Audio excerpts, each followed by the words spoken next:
বলে আলভি হচ্ছে তিথিকে নিয়ে নেপালে বার্থডে সেলিব্রেট করার জন্য গেছে। ওরা কোন রুমে আছে সেটাও আমি জানি। সব ইকরা হচ্ছে কিছুদিন আগে একটা স্ট্যাটাস দিয়েছিল যে এক্সপোজ অ্যালার্ট এই টাইপের একটা স্ট্যাটাস দেয় আর কি। ও বেসিক্যালি ওই দিন আলভি আর তিথির এই সব কিছু স্ক্রিনশট সহ ছবি টবি সহ যেগুলো পাইছে এগুলো সব ও অনলাইনে এক্সপোজ করতে চাইছিল।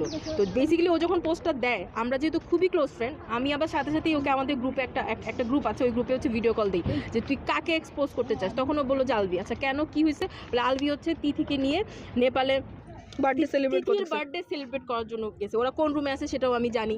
সব কিছু কান্নাকাটি। তখন আমরা ওকে বুঝাইলাম যে এখন এই মুহূর্তে হুট করে যদি এক্সপোজ করবে, একটু ওয়েট কর।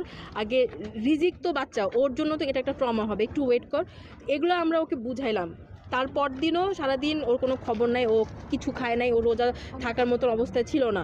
ও সারাদিন 24 ঘন্টা ও শুধু পানির উপর ছিল, শুধু পানি খাইছে।